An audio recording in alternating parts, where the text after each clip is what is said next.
Assalamualaikum warahmatullahi wabarakatuh. Saya, Lina Nafisa, akan mempresentasikan proposal desain dengan judul Pekan Melayu Riverwalk, sebuah mall UMKM di Kota Pekanbaru dengan pendekatan arsitektur bioklimatik. Dalam proposal desain ini terdapat beberapa tahapan. Yang pertama, defining background and issue. Yang kedua, design programming. Yang ketiga, collecting and analyze data. Yang keempat, establishing goals. Dan yang kelima, design solution.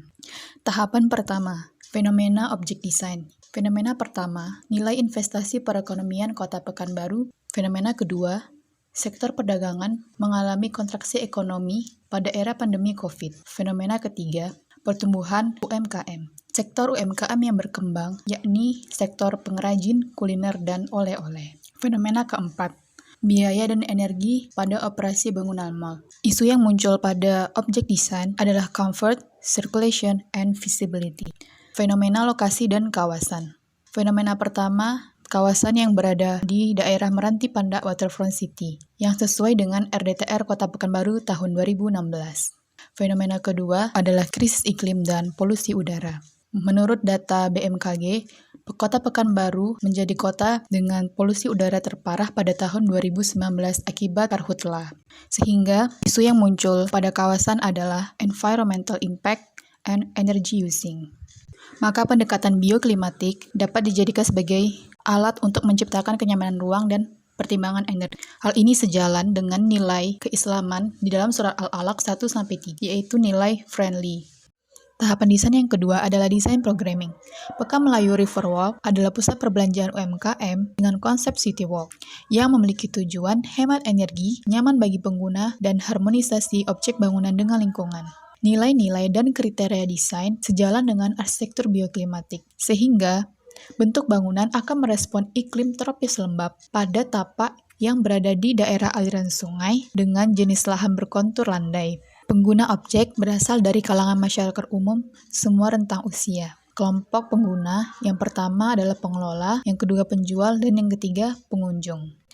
Aktivitas pada objek yang pertama adalah berbelanja, yang kedua kulineran, yang ketiga bersantai, dan yang keempat menonton pertunjukan. Tahapan desain yang ketiga adalah collecting and analyze data. Sub pertama, analyze object. Fungsi primer objek sebagai mall UMKM. Di dalamnya terdapat restoran, pertokoan, dan kafe, sehingga referensi yang diambil merupakan tata dan sirkulasi ruang, dan sistem pencahayaan. Fungsi sekunder sebagai city walk atau pedestrian. Di dalam pedestrian terdapat beberapa elemen-elemen pembentuk, sehingga referensi yang diambil merupakan dimensi pedestrian pada city walk. Fungsi penunjang adalah riverfront amphitheater. Riverfront berfungsi sebagai penarik perhatian pengunjung. Sub kedua, analyze users, terdiri dari penjual, pengunjung, dan pengelola. Berikut adalah data produk UMKM Kota Pekanbaru. Sub ketiga, analyze design approach. According to Sharma, architecture bioclimatic have several basic strategies, including climate and climate zones, comfort zones, identify source of heat, optimization of microclimatic, defining characteristics, and the building envelope. According to Kenyang, the main strategies is how to prevent building heating that caused by solar radiation without sacrificing the needs of natural lighting. Prinsip-prinsip bioklimatik yang digunakan oleh Kenyang, organisasi ruang, orientasi bangunan, penempatan bukaan, setback level, ruang transisional, desain pada dinding, hubungan dengan landscape, passive sun shading, dan insolator panas. Sub keempat, analyze design values. Berikut adalah diagram keterkaitan antara nilai eco-friendly, human-friendly, dan energy-friendly menurut nilai keislaman. Sub yang kelima adalah analyze object precedents. Presiden pertama, Cihampelas Walk, Bandung.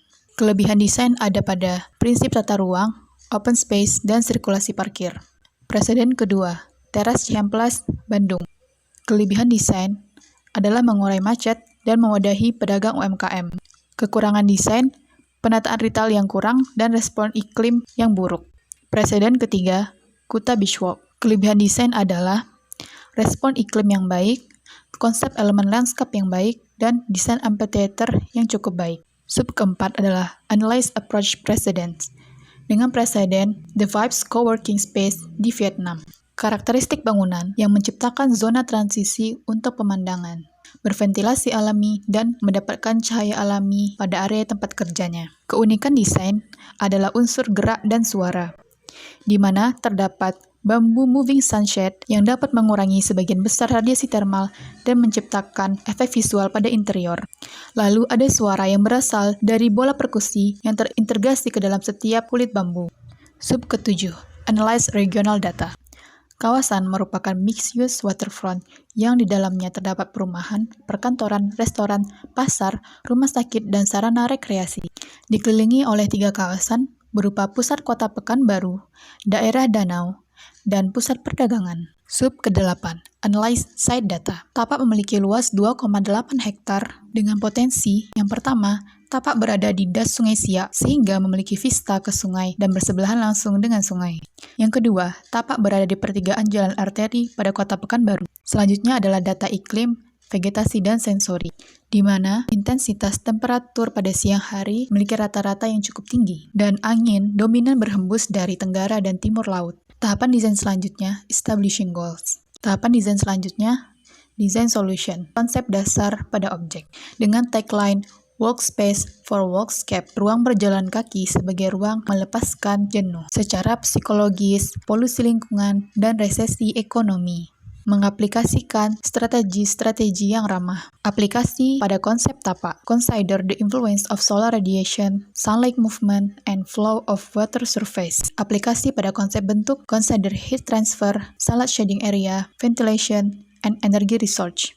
Aplikasi pada konsep ruang, consider the retail arrangement, natural lighting, and humid area. Selanjutnya merupakan tahapan yang akan dikerjakan berupa penyelesaian masalah. Sekian presentasi saya kali ini. Wassalamualaikum warahmatullahi wabarakatuh.